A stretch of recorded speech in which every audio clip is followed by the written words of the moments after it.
الحمدللہ رب العالمین والصلاة والسلام علی سید الانبیاء والمرسلین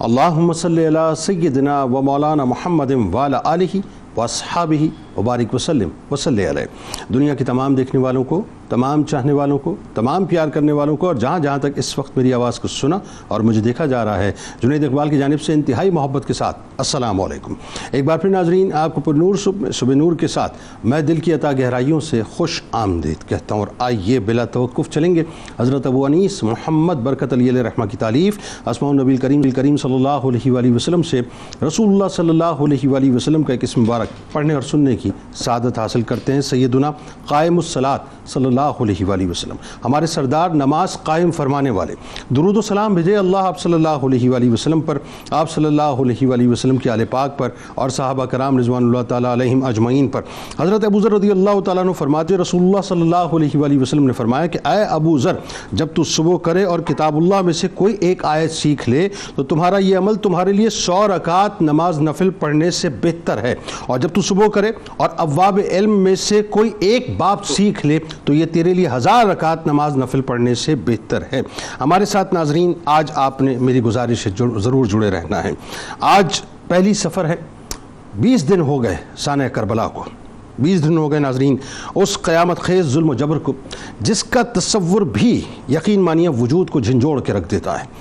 کہ کربلا تاریخ کا ایک ایسا دل سوز، ایک ایسا دل خراش، ایک ایسا جاگداز حصہ ہے، ایک ایسا واقعہ ناظرین جس کے پڑھنے سے، جس کے سننے سے اور جس کے بیان کرنے سے وجود باقاعدہ تھر تھراتا ہے اور دل باقاعدہ پگھلنے لگتا ہے۔ یعنی ویسے تو ناظرین تاریخ اسلام اپنے دامن میں کئی ایک دل خراش اور آزمائشوں سے بھرپور واقعات کو سموئے ہوئے ہے، لیکن وہی بات ہے کہ کئی ایک شہادتیں ایسی ہیں جو تاریخ اسلام کا حصہ ہیں اور جنہیں پڑھ کے آج بھی یقیناً روح کانپ جاتی ہے، وجود تھر تھرا جاتا ہے۔ مگر ناظرین، کربلا وہ آزمائش ہے جو ساری آزمائشوں کا مجموعہ ہے، کربلا وہ تکلیف ہے جو ساری تکلیفوں کا مجموعہ ہے، کربلا وہ ظلم ہے جو سارے ظلم و جبر کا مجموعہ ہے، کربلا وہ دکھ ہے ناظرین جو سارے دکھوں کا مجموعہ ہے، اور کربلا وہ آنسو ہیں جو سارے آنسوؤں کا مجموعہ ہے۔ بلکہ یوں کہیے کہ کربلا بنیادی طور پہ، یعنی جب غم اپنی انتہا کو پہنچتا ہے نا، تو یوں کہیے کہ کربلا کے سانچے کے اندر ڈھل جایا کرتا ہے۔ کہ آج بھی ناظرین جبکہ اس واقعے کو تقریباً 14 صدیاں گزر چکی ہیں، یعنی تقریباً 1384 برس ہو چکے ہیں، 1384 برس کروٹ لے چکے ہیں، مگر جب بھی امام علی مقام امام حسین علیہ السلام اور ان کے اہل بیت اطہار اور ان کے رفقا کا ناظرین تذکرہ آتا ہے، جب ان پر ڈھائے جانے والے ظلم و ستم، ان کے مصائب و آلام اور باطل پرستوں کی جانب سے اپنی طاقت کے زام میں کربلاؤں پر کربلائیں، یعنی ان کے اوپر ڈھائے جانے کا ذکر ملتا ہے، تو یقین مانیے روح کانپ اٹھتی ہے اور دلوں میں رنج و غم اور کرب و الم کی جو کیفیت پیدا ہوتی ہے، واللہ میں آپ کو بتاؤں زبان اس کرب کو، اس تکلیف کو، اس قیامت کو بیان کرنے سے مکمل طور پہ قاصر ہے۔ کہ ایک لمحے ذرا تصور تو کیجئے صاحب کہ گھرانہ رسول صلی اللہ علیہ وآلہ وسلم، گھرانہ رسول صلی اللہ علیہ وآلہ وسلم کو انتہائی بے دردی سے شہید کر کے ان کے مبارک اجسام کو اپنے گھوڑوں کی ٹاپوں سے روندنے کے بعد بھی یزیدیوں کے دلوں کو چین نہ آیا کہ شہداء اہل بیت علیہ السلام اور رفقاء امام علی مقام کے سرہائے مبارک اور اسیران اہل بیت کو لے کر پاک بیبیوں کے ساتھ کوفے کے بازاروں میں باقاعدہ پھرایا گیا ناظرین۔ پھر ابن زیاد کے ظلمت قدے، میں ظلمت قدہ کہتا ہوں صاحب، دربار نہیں کہتا، ظلمت قدے میں لے جایا گیا، قید و بند کی صحبتوں سے باقاعدہ گزارا گیا۔ یہ منظرنامہ ناظرین عام گھرانے کا میں آپ کے سامنے بیان نہیں کر رہا، بلکہ گھرانہ اہل بیت کا بیان کر رہا ہوں۔ پھر ان نفوس قدسیہ کو جن کو فرشتے سلامی دینے آئیں اور اس حاضری پر ناز فرمائیں، اب انہیں انتہائی صفاکی سے سواریوں پر باندھ کر اپنی فتح کا جشن منانے کو کوفے سے کئی منازل طے کروا کر ظلمت قدائے یزید لے جانے کے لیے پہلے بازاروں میں باقاعدہ گھمایا گیا، اور شہداء کربلا کے مبارک سروں کو تشہیر کرتے ہوئے، باقاعدہ ایڈورٹائز کر تشہیر کرتے ہوئے ابن زیاد کے سپاہیوں کے ہاتھوں شام باقاعدہ پہنچایا گیا۔ یزید نے اپنے ظلمت قدے میں لوگوں کو اپنی طاقت دکھانے کے لیے باقاعدہ جمع کیا ہوا تھا، وہ بدبخت اپنی چھڑی سے نواسہ رسول صلی اللہ علیہ وآلہ وسلم کے لبھائے مبارک اور دندان مبارک کی گستاخی کرتا رہا۔ حضرت ابو برزہ الاسلمی رضی اللہ تعالیٰ عنہ سے نہ رہا گیا گیا، کیونکہ وہ تو ان مبارک بوسوں کو دیکھ چکے جو لبھائے مبارک کی زینت بنتے تھے ناظرین۔ یعنی کیا قیامت خیزی آج کے دن کہ یزید کے ظلمت قدے میں ناظرین جو اس وقت یوں کہہ لیجئے کہ ظلم جبر بپا ہے، جو آقا صلی اللہ علیہ وآلہ وسلم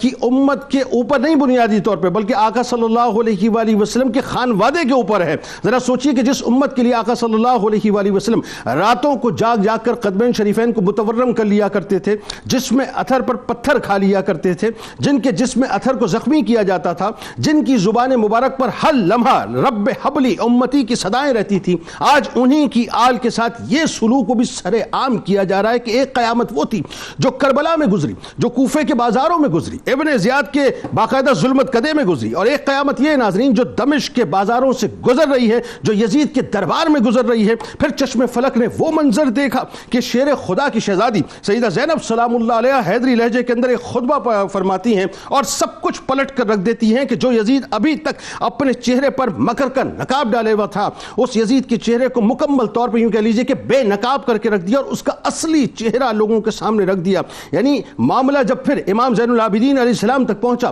اور جامع مسجد ناظرین دمشق تک پہنچا تو پھر جلال حیدری میں وہ آواز گونجتی ہے کہ اہل بیت اطہار علیہ السلام کی عظمت الشان بھی بیان ہوتی ہے، اور یزید کی موجودگی میں اس کے مظالم جو ہیں وہ ان الفاظ میں بیان کیے جاتے ہیں، یعنی بالفاظ دیگر بیان کیے جاتے ہیں کہ امام علی مقام امام حسین علیہ السلام نے مارکہ کربلا میں صدائے حق بلند کی، باطل کی ہر طرح سے مخالفت کی، حتیٰ کہ اپنے اہل بیت کی اور اپنے پیاروں کی عظیم ترین شہادتوں کے ذریعے امت مسلمہ کو یہ پیغام اور یہ پیام دے دیا کہ کامیابی اقتدار کو حاصل کرنے میں نہیں ہے بنیادی طور پہ، بلکہ اعلیٰ مقصد کا حصول کامیابی اور کامرانی کہلاتا ہے۔ اسی لیے یزید تخت نشین ہو کر بھی نامراد رہا، یزید حکومت کر کے بھی نامراد رہا، یزید طاقت اور قوت ہونے کے باوجود بھی نامراد رہا، اور امام علی مقام امام حسین علیہ السلام شہید ہو کر بھی کامیاب ہو گئے، بامراد ہو گئے۔ یعنی نظریہ جیت گیا، طاقت ہار گئی اور ڈر مکمل طور پہ ہار گیا۔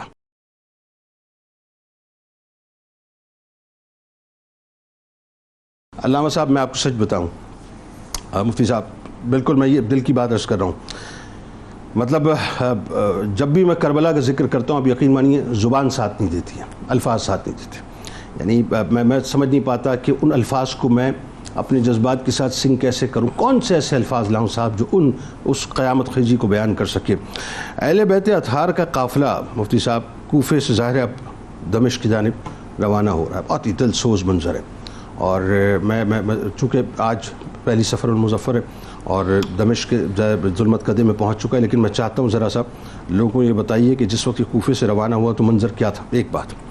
کن کن مراحل سے گزرا، دوسری بات پھر اس کے بعد وہی بات ہے کہ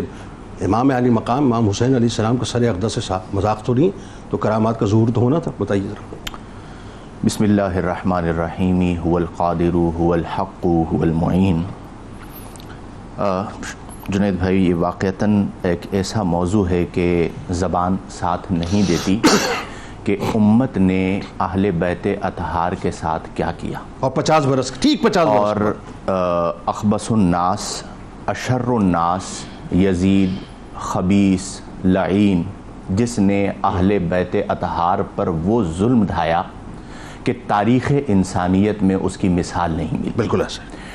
وہ اہل بیت اطہار رضی اللہ عنہم کہ جنہیں نبی کریم علیہ افضل الصلاۃ والتسلیم نے وجہ نجات فرمایا اور سفینہ نوح کی مانند قرار دیا، ان کے ساتھ ظلم کے تمام تر حدود کو گویا کہ پامال کیا گیا، اور یہ انہی کے ساتھ ظلم ہوا ہے، انہی کے ساتھ ہوا ہے، اہل بیت انہی کے ساتھ ہوا ہے۔ جی ہاں، اس میں چند باتیں ہیں۔ ابتداً سب سے پہلی بات یہ ہے کہ یزید وہ بدبخت شخص ہے کہ جس کے سر پر یوں سمجھیے کہ اس حوالے سے کائنات کا سب سے بڑا گناہ ہے، بالکل صحیح، جس کے حکم پر یہ سارا معاملہ ہوا۔ دوسرے نمبر پر اہل بیت اطہار رضی اللہ عنہم نے صبر کی وہ مثالیں قائم فرمائیں کہ جس کی مثال تاریخ میں نہیں ملتی۔ ہم سب گھر والے ہیں، ہمارے گھر میں خواتین ہوتی ہیں، اگر آپ نے اس واقعے کو سمجھنا ہو تو اپنے گھر کی خواتین کو سامنے رکھیں کہ کس طرح خواتین اہل بیت کو بازاروں میں گھمایا گیا اور کس طرح ان کے احترام اور ان کے تقدس کو پامال کیا گیا، جبکہ ہماری خواتین کی اہل بیت اطہار کے سامنے کوئی اوقات نہیں ہے، کوئی مثال نہیں ہے، لیکن سمجھ آ جائے گی سمجھانے کے لیے، لیکن سمجھانے کے لیے بات ہو جائے گا کہ وہ کتنا بڑا درد تھا، کتنی بڑی تکلیف تھی کہ شہادتوں کا ایک سفر ہوا اور پھر اس کے بعد ایک نئی ظلم و جبر کی داستان رقم ہو رہی ہے۔ حضرت زینب رضی اللہ تعالی عنہا، حضرت امام زین العابدین رضی اللہ عنہ اور دیگر جو اہل بیت اطہار تھے، انہوں نے صبر کی اعلیٰ مثال قائم فرمائی۔ ابن زیاد کے ظلمت قدے میں بہت اچھی اصطلاح آپ نے استعمال کی کہ دربار نہ کہا جائے، ظلمت قدہ کہا جائے، اور یہ ایسا ظلمت قدہ ہے کہ جس کی مثال نہیں ملتی۔ یعنی میں تو یہ بھی کہتا ہوں کہ اس ظلم نے تو فرعون کو بھی پیچھے چھوڑ دیا۔ یعنی پہلے فرعون جبر کی مثال تھا، آج پوری دنیا کے اندر جبر کی مثال ابن زیاد اور یزید پر۔ بالکل صحیح، اور میں سوری ٹو سے آپ نے انڈورس کیا، جزاک اللہ۔ مجھے حیرت ہوتی ہے کتابوں میں دربار لکھا کیوں جاتا ہے؟ دربار تو بڑوں کا بھی ہوتا ہے صاحب، یہ تو ٹوٹلی ظلمت قدہ ہے، دوسری کو بات ہی نہیں ہے۔ اب اس ابن زیاد کے ظلمت قدے میں دو ظلمت قدے ہوئے، ایک ابن زیاد کا اور ایک یزید کا۔ بالکل ٹھیک ہے۔ جب ابن زیاد کے ظلمت قدے میں اہل بیت اطہار رضی اللہ عنہم کو لایا گیا تو حضرت زینب بنت فاطمہ سلام اللہ علیہا کے حوالے سے آپ کے بارے میں پوچھا کہ یہ کون ہیں۔ کنیزوں نے آپ کو جھرمٹ میں لیا ہوا تھا، تو ایک کنیز نے بتایا کہ یہ زینب بنت فاطمہ ہیں۔ تو ابن زیاد نے آپ کو مخاطب کر کے کہا کہ تمہیں قتل کیا گیا، تمہارے گھر والوں کو قتل کیا گیا معاذ اللہ، یعنی اس کا جو خبث باطن تھا۔ یہ الفاظ اس لیے ادا کیے جا رہے ہیں کہ آج امت کو یہ پتہ چلے کہ ان کی قباحت و شناعت کی وجہ کیا ہے، انہوں نے ظلم کتنا بڑا کیا ہے اہل بیت اطہار پر۔ تو اور اللہ نے معاذ اللہ تمہیں ذلیل کیا، تو آپ نے فرمایا کہ اللہ تبارک و تعالی نے ہمیں محمد صلی اللہ علیہ وسلم کے ذریعے عزت عطا فرمائی۔ اس نے کہا کہ اللہ نے تمہارے ساتھ کیا معاملہ کیا، تو آپ نے فرمایا کہ اللہ تبارک و تعالی نے ہمیں شہادتیں عطا فرمائی۔ اب اس پر بھی اکتفا نہ ہوا، اس کے بعد ابن زیاد نے کوفہ میں جشن کا اعلان کیا۔ اب آپ ایک لمحے کے لیے اپنے ذہنوں میں وہ اپنی آنکھوں میں منظر لائیں کہ جب اعلان کیا جا رہا ہے، کوفہ کے بازاروں میں آپ کو گھمایا جا رہا ہے، اور منظر کا عالم کیا ہے کہ مستورات کو اونٹوں پر لادا جا رہا ہے، بے کجاوا اونٹوں پر حضرت امام العابدین رضی اللہ عنہ کو بٹھایا جا رہا ہے اور بازاروں سے گزارا جا رہا ہے۔ آپ یہ دیکھیں، ایک پیر نصیر الدین نصیر صاحب نے بڑی خوبصورت بات کہی کہ نصیر آخر عداوت کے بھی کچھ آداب ہوتے ہیں، نصیر آخر عداوت کے بھی کچھ آداب ہوتے ہیں، کسی بیمار کو زنجیر پہنائی نہیں جاتی۔ اس حالت کے اندر آپ کو لے جایا جا رہا ہے، اور اہل بیت اطہار صبر کا پہاڑ بنے ہوئے ہیں۔ جب آپ تشریف لے جاتے ہیں وہاں سے تو راستے کے اندر ابھی آپ نے فرمایا سر انور کے حوالے سے، تو دیکھیں کریم کا سر ہے، کرامت تو ظاہر فرمائے گا کیونکہ سر کریم ہے۔ تو آپ رضی اللہ تعالی عنہ کے سر انور سے مختلف کرامات کا صدور ہوا، جن میں سے ایک کرامت یہ تھی، حضرت منہال بیان کرتے ہیں، تابعی بزرگ ہیں، کہ اس قافلے کے سامنے ایک شخص سورہ کہف کی آیتیں تلاوت کرتے ہوئے 9ویں آیت پر پہنچا کہ ان اصحاب الکہف والرقیم کانوا من آیاتنا عجبا۔ تو اللہ تبارک و تعالی نے سر حسین کو قوت گویائی عطا فرمائی، اور آپ نے فرمایا کہ اعجب من اصحاب الکہف والرقیم قتلی و حملی۔ وہ عجیب واقعہ تھا، لیکن اس سے زیادہ عجیب واقعہ میری شہادت اور میرے سر انور کو نیزے پر اٹھانا ہے۔ ایک مقام ایسا آیا جہاں پر ایک راہب تھا، وہ گرجا گھر سے دیکھ رہا تھا۔ اب آپ دیکھیں کہ سر انور نیزے پر ہے، وہ بھی تبلیغ اسلام کر رہا ہے۔ اس راہب نے دیکھا اور دیکھ کر اس نے کہا کہ 10,000 اشرفیاں لے لو، یہ سر مجھے دے دو۔ اس کی قسمت جاگ گئی، سر اپنے پار رکھا، خوشبو لگائی، اس سے نور آسمان تک جا رہا تھا، ساری رات روتا رہا۔ اس کی برکت سے اللہ نے اسے توفیق اسلام بھی عطا فرمائی، اور اس نے اپنی پوری زندگی خدمت اہل بیت میں وقف فرما دی۔ کیا کہنے اللہ صاحب، دیکھیں یہ ایسی بات ہے، یہ واقعہ تو یقین مانی جب بھی نگاہوں سے گزرتا ہے کہ دل ہل کے رہ جاتا ہے کہ اللہ تعالیٰ جس کو چاہے منتخب کرے۔ وہی بات ہے کہ اس راہب کو سر اقدس کی زیارت ہوئی، سر اقدس سے نکلنے والی تجلیات کی زیارت ہوئی، ایمان لے آیا، اور جو سراپا جو ہے مجسم مجسم سبت رسول صلی اللہ علیہ وسلم کی بار بار زیارت کر رہے تھے اور بار بار آپ تعارف دے رہے تھے، ان کے نصیب کے اندر ایمان نہ تھا۔ اچھا اب بات یہ ہے کہ ظاہر ہے یہ اب قافلہ مختلف منازل سے گزرتے ہوئے یزید کے ظلمت قدے میں پہنچ گیا، سر عام ظاہر ہے مطلب وہ بے خنی بھی کی گئی، شہادت سے لا علمی کا اظہار بھی کیا گیا، مکر بھی اس نے اپنا دکھایا، اور امام علی مقام امام حسین علیہ السلام کے لبھائے مبارک اور ان کے سر اقدس کے ساتھ گستاخی بھی کی۔ اس وقت ایک صحابی رسول حب اہل بیت میں کھڑے ہوتے ہیں، حضرت ابو برزہ اسلمی رضی اللہ تعالیٰ عنہ، بتائیے وہ کیا ہوا تھا؟ بسم اللہ الرحمن الرحیم۔ بلا شبہ اہل بیت اطہار پر ڈھائے جانے والے مظالم اس قدر شدید اور اس قدر کربناک ہیں کہ آج اتنا عرصہ گزرنے کے بعد بھی جب بھی اس داستان کو اور اس واقعے کو ذکر کیا جاتا ہے تو دل لرزتے ہیں اور آنکھیں نم ہوتی ہیں۔ اور کیا ہی صبر و استقامت کے پیکر وہ شخصیات اور وہ ہستیاں تھیں کہ جن پر یہ قیامتیں ٹوٹیں، لیکن اس کے باوجود صبر و رضا کے پیکر ہیں۔ ایک صاحب نے بڑے خوبصورت جملے لکھے اور کہا کہ یہ خاصہ اہل بیت اطہار کا ہی تھا کہ انہوں نے جو چیز تھامی وہ تھام کر رکھی۔ سب کچھ لٹنے کے بعد مردوں نے صبر و رضا نہ چھوڑا اور عورتوں نے پردہ اور حیا نہ چھوڑا۔ اللہ اللہ۔ اور یہی وہ کیفیت ہے کہ جس کے سبب سے اور جس کی وجہ سے آج بھی اہل بیت اطہار کا وہ کردار ویسا ہی ستھرا اور نکھرا نظر آتا ہے کہ آپ نے جب راہ عظیمت کو اختیار کیا تو امام علی مقام سے لے کر آپ کے قافلے کے ہر فرد نے راہ عظیمت کا حق ادا کیا اور بتایا کہ عظیمت کے اس رستے کے مسافروں کی شان، ان کا مقام اور ان کا مرتبہ کیا ہوتا ہے۔ اللہ۔ جیسا کہ آپ نے ذکر کیا کہ یزید نے مختلف مکر کیے، مختلف ہیلے کیے، بہانے تراشنے لگا اور اپنے آپ کو جو ہے وہ براءت ظاہر کرنے کی وہ کوشش اور صحیح کرتا رہا، اور اسی کو بنیاد بنا کر آج کچھ لوگ یزید کے وکیل بھی ہمیں بنتے ہوئے نظر آتے ہیں۔ ان کو یزید مبارک، بس بات یہاں۔ لیکن حقیقت یہی ہے کہ وہ واقعی جیسا مفتی صاحب نے ذکر فرمایا کہ وہ اخبث الناس ہے، یعنی اس سے بڑی خباثت ہمیں کرتے ہوئے کوئی فرد نظر نہیں آتا۔ یہی یزید ہے کہ جس کے بارے میں یہ بات بیان کی گئی کہ جیسے کہا جاتا ہے نا کہ قاتل کی جو پشیمانی ہے وہ مقتول کی اہمیت کو تو بڑھاتی ہے لیکن قتل کے دھبے کو اس کے دامن سے چھڑا نہیں سکتی۔ بالکل ٹھیک ہے۔ اور یزید کی کیفیت اس وقت یہی تھی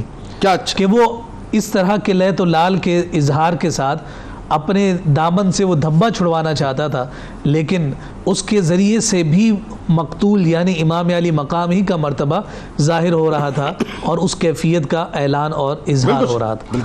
اب یزید کے دربار میں جناب امام علی مقام اور آپ کے رفقا کے جو ہے وہ سر موجود ہیں اور وہ ان کے ساتھ جو معاملہ کر رہا ہے مختلف کیفیات تاریخ نگاروں نے بیان کی، لیکن جس واقعے کی جانب آپ نے اشارہ کیا ہے، دیکھیے حضور علیہ الصلوۃ والسلام کی بارگاہ سے فیض لینے والے اگرچہ عمر میں کمزوری کی عمر کو ہی نہ پہنچ گیا ہوں، ضعیف ہی کیوں نہ ہو گیا ہوں، لیکن جہاں پر انہیں غیرت رسول ملاحظہ کرنی ہوتی ہے تو اس کے لیے وہ پھر اپنے جسم کی ساری توانائی بھی جمع کرتے ہوئے نظر آتے ہیں۔ یہی ظلمت قدا ہے یزید کا، سر انور سامنے پڑا ہے اور جناب ابو برزہ اسلمی ہے، عمر کے اس حصے میں ہے کہ آپ بغیر سہارے کے کھڑے نہیں ہو سکتے۔ اسی دربار میں آپ ایک سمت بیٹھے ہیں اور جب یزید نے اپنے ہاتھ سے لاٹھی لے کر امام علی مقام کے سر انور کے لبوں کو اور ہونٹوں کو ساتھ اور ان کے دندان مبارک کو چھیڑا ہے اور توہین اور بے ادبی کی ہے، تو وہ ضعیف العمر صحابی رسول جنہوں نے کائنات کے تاجدار صلی اللہ علیہ وآلہ وسلم کی بارگاہ میں حضور ہی کی ذات سے محبتوں الفتوں کے وہ خوبصورت اظہاریے دیکھے تھے، وہ کیسے بیٹھ سکتے تھے، جسم کی ساری توانائی کو جمع کر کے کھڑے ہو گئے اور کہنے لگے کہ یزید یہ جسارت مت کرو، تم جن لبوں کو اور جن دانتوں کو تم چھیڑ رہے ہو اپنی چھڑی کے ساتھ اور بے ادبی کر رہے ہو، خدا کی قسم میں نے اپنی آنکھوں سے دیکھا ہے کہ اللہ کے رسول کے لب ہوتے تھے اور حسین کے لب ہوتے تھے، میرے اس وقت رونگٹے کھڑے اللہ کے رسول صلی اللہ علیہ وآلہ وسلم کے مبارک ہونٹ ہوتے تھے اور یہ حسین کے ہونٹ ہوتے تھے اور یہ ایک دوسرے کو مس کرتے تھے، یہ بے ادبی اور یہ توہین نہ کر۔ ایک بات آگے کنٹینیو کیجئے، اللہ سب سے ایک سوال صرف ایک ضمن بات کرنا چاہ رہا ہوں ساتھ ساتھ 1384 برس کے بعد آپ کی زبان سے اس وقت اس واقعے کو سن کر، ظاہر ہم پڑھتے ہی رہتے ہیں کنٹینیوسلی کیونکہ کربلا کا تذکرہ پاک تو رہتے ہیں، آج آپ کی زبان مبارک سے سن کے ایسا لگ رہا ہے کہ جیسے یہ بھی بالکل سامنے جو ہے نا یہ معاملہ ہوا ہے، یعنی وجود سن کے لرز رہا ہے تو وہ دیکھ کے کیا معاملہ ہوگا صحابی رسول کا، اور اس صحابی رسول کا کہ جس نے اس سے پہلے ایک اور جو ہے نا ملاپ دیکھا ہے لبوں کا، اور پھر اس کے بعد یہ کیفیت دیکھی ہے، تو ان پر کیا گزری ہوگی۔ اور یہی وجہ ہے کہ تاریخ طبری میں ذکر کیا کہ آپ اسے برا بھلا کہتے ہوئے دربار سے اٹھ کر چلے گئے، لیکن جو کلمات اس وقت کہے تھے وہ یہ کہے تھے کہ میں نے خود حضور علیہ الصلوۃ والسلام کو دیکھا ہے کہ ان کو بوسہ دیتے تھے اور فرماتے تھے حسن و حسین کے بارے میں کہ اے حسن و حسین تم دونوں جوانان جنت کے سردار ہو، جو تمہیں قتل کرے خدا اس کو قتل کرے اور اس پر لعنت کرے اور اس کے لیے جہنم کو آمادہ کرے، اور وہ بہت خراب جگہ ہے رہنے کی۔ اور یہ کلمات کہتے ہوئے آپ اٹھ کر چلے گئے۔ یہاں یہ بات ہمیں واضح طور پر نظر آتی ہے کہ چاہے وہ یزید کا ظلمت قضا ہو، لیکن اگر وہاں ایمان کی حرارت موجود ہے تو پھر وہ ایمان کی حرارت اپنا اظہار کرتی ہے۔ اور آج اگر کم و بیش 1400 سال گزر جائیں، 1384-85 سال گزر جائیں، لیکن ایمان کی حرارت اگر آج بھی موجود ہو تو وہ جو درس ہے جو اس مقتل گاہ، میں اس مقام کو کربلا کے مقام کو صرف مقتل گاہ نہیں کہتا، وہ ایک مکتب گاہ بھی ہے۔ تو جس نے اس مکتب گاہ کے درس کو اور وہاں نصاب جو مرتب کیا گیا اس درس کو حاصل کیا اور اس ایمان کی حرارت کو آج بھی لیے ہوئے ہے، تو اس کی آنکھ آج بھی نم ہوتی ہے، دل آج بھی لرزتا ہے، آنکھوں سے آنسوؤں کا خراج بھی نکلتا ہے، اور یہ اسی سبب سے ہے کہ جو امام الانبیاء نے اپنے اہل بیت اور بالخصوص شہزادگان کے ساتھ اپنی محبتوں کے خوبصورت اظہار یہ فرمایا۔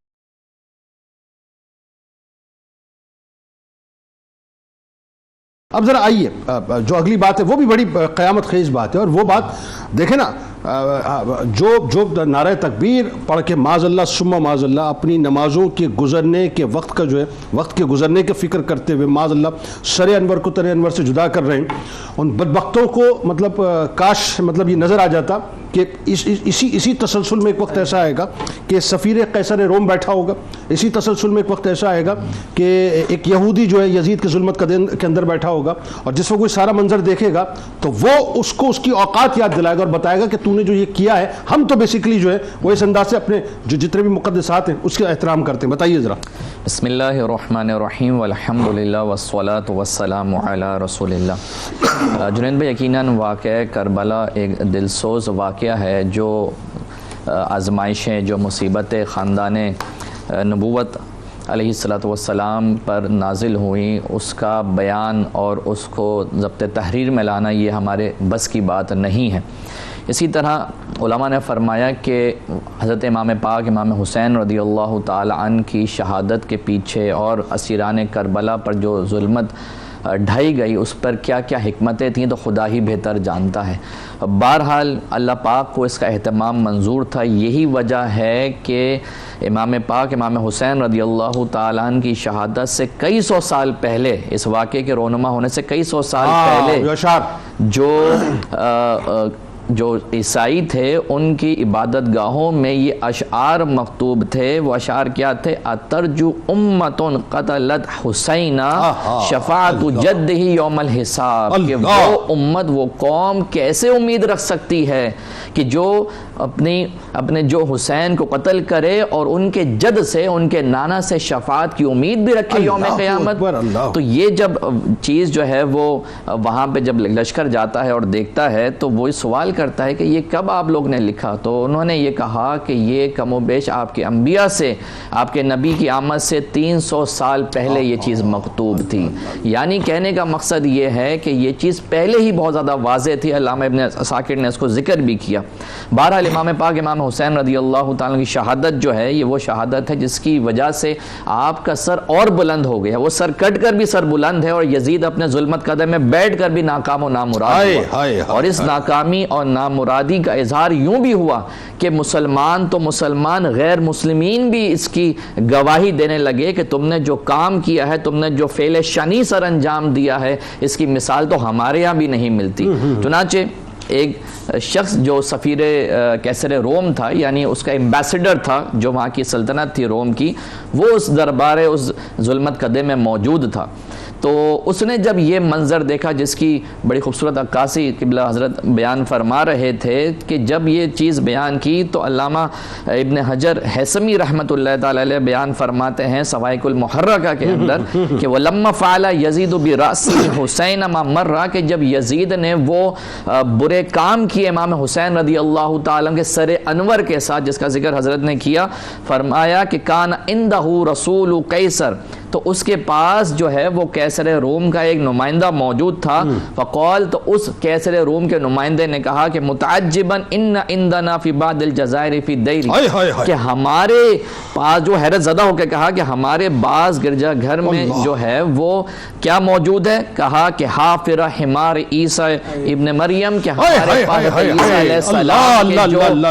جو دراز گوشت تھا اس کے نال کے کھر کے نشان موجود ہیں، نشان موجود ہے۔ فرمایا کہ فَنَحْنُ نَحُجُّ عَلَيْهِ كُلَّ عَامٍ مِنَ الْأَقْطَارِ، ہم دور دراز سے اس کی زیارت کے لیے جاتے ہیں، اور فرمایا کہ وَنَنْظُرُ النُّذُورَ وَنُعْظِمُهُ كَمَا تُعْظِمُونَ كَعْبَاتُكُمْ، کہ ہم اس کی ایسی تعظیم کرتے ہیں جیسے تم اپنے کعبہ کی تعظیم کرتے ہو، خچر کے خور کے نشان ہیں اس کی تعظیم ایسی کرتے ہیں جیسے تم اپنے کعبہ کی تعظیم کرتے ہو۔ فَأَشْهَدُ إِنَّكُمْ عَلَى بَاطِلٍ، اور میں یہ گواہی دیتا ہوں کہ اے یزیدیوں تم باطل پر ہو، تم گمراہ ہو، تم بدبخت ہو۔ اور پھر ایک اور وہاں پہ شخص موجود تھا کہ جو یہودی تھا، اس نے کہا وَقَالَ ذِمِّيٌّ آخر بَيْنِي وَبَيْنَ دَاؤُدَ 70 ابن، اور وہاں پر ایک یہودی شخص موجود تھا، کہتا ہے کہ حضرت داؤد علیہ السلام اور ہمارے درمیان جو آبا کا جو واسطہ ہے وہ 70 کے قریب ہے، اور کہا کہ تُعْظِمُونَ الْيَهُودَ، کہ یہودی اب تک میری تعظیم کرتے ہیں کہ میں ان کی اولاد میں سے ہوں، وَتَحْتَرِمُونِي وَأَنْتُمْ قتلتم ابن نبیکم، اور میرے احترام کرتے ہیں جبکہ تم نے اپنے نبی کے فرزند کو قتل کر دیا۔ تو اندازہ کیجئے جب غیر مسلمین یہ گواہی دے رہے ہیں کہ اتنا بڑا تم نے جو فعل شنی کیا ہے اس کی مثال دنیا میں نہیں ملتی۔ ناظرین کرام، وہی بات ہے کہ الفاظ میں کہاں سے سمیٹ کے لے کے آؤں، یہ سب کچھ جو ہوا ہے یہ کوئی 4 5 6 صدیاں گزرنے کے بعد نہیں ہوا ہے، یہ ذہن میں رکھیے گا، یعنی 400-500 برس کے بعد کی داستان نہیں ہے یہ۔ سرور دو جہاں صلی اللہ علیہ وآلہ وسلم 11 ہجری کے اندر پردہ فرماتے ہیں ظاہر طور پہ،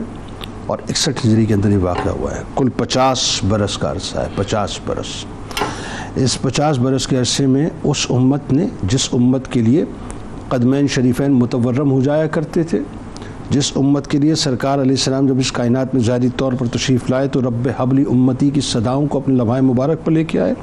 جس امت کے لیے اس کائنات سے جب ظاہری طور پر پردہ فرمایا تو رب حبلی امتی کی صداؤں کے ساتھ پردہ فرمایا، اور اس امت کے لیے جب محشر کے دن آپ تشریف فرماؤں گے تو رب حبلی امتی کی صداؤں کے ساتھ اس امت نے نعرہ تکبیر کے ساتھ سرور دو جہاں صلی اللہ علیہ وآلہ وسلم کے جگر گوشے، ان کے گھر والوں اور ان کے رفقا کے سر اقدس کو تنہائے اقدس سے جدا کیا۔ یہ ہے بیسیکلی ہماری داستان۔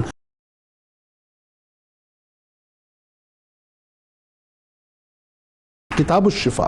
ماہ سفر المظفر کا خاص وظیفہ آپ کو بتلاتے ہیں۔ ماہ سفر المظفر کی آخری رات، یعنی ہفتے میں ایک مرتبہ، ایک رات یا مہینے میں ایک مرتبہ جو ہے، یعنی ایک رات 4 رکعت نماز اس طرح سے ادا کریں کہ پہلی رکعت میں سورہ فاتحہ کے بعد سورۃ الکافرون 15 بار، دوسری رکعت میں سورۃ الفاتحہ کے بعد سورہ اخلاص 15 بار، تیسری رکعت میں سورۃ الفاتحہ کے بعد سورہ فلق 15 بار، اور چوتھی رکعت میں سورہ فاتحہ کے بعد سورۃ الناس 15 بار پڑھیں، اور سلام پھیرنے کے بعد ایک تسبیح کلمہ طیبہ، درود پاک اور ایک تسبیح علم شریف کی پڑھیں، اور اللہ تعالیٰ سے دعا کریں اللہ تعالیٰ ہر قسم کے آفات و بلیات سے انشاءاللہ محفوظ بھی رکھے گا اور رزق میں وسعت بھی ہوگی۔ حضرت علی کرم اللہ وجہ الکریم کا قول مبارک ہے کہ حق کی تلخی پر صبر کرو، کیونکہ مصیبتوں پر صبر کرنا دشمنوں کی خوشی کو خاک میں ملا دیتا ہے۔ کربلا تا شام بھی تھا، امتحان اہل بیت کربلا تا شام بھی تھا، امتحان اہل بیت پا رہنا چل رہا تھا، کاروان اہل بیت نے نیزوں پہ سر دیکھ کر روتے تھے کوفی بے وفا، نیزوں پہ سر دیکھ کر روتے تھے کوفی بے وفا، خود اجاڑا تھا جنہوں نے گلستان اہل بیت، خود اجاڑا تھا جنہوں نے گلستان اہل بیت، شام کے دربار میں خطبہ دیا سجاد نے، شام کے دربار میں خطبہ دیا سجاد نے، لہجہ حیدر میں بولا تھا جوان اہل بیت، لہجہ حیدر میں بولا تھا جوان اہل بیت، ساجد اب بھی آسمان سے آ رہی ہے یہ صدا، ساجد اب بھی آسمان سے آ رہی ہے یہ صدا، لعنت اللہ علیکم دشمنان اہل بیت، لعنت اللہ علیکم دشمنان اہل بیت، پاب رہنا چل رہا تھا کاروان اہل بیت۔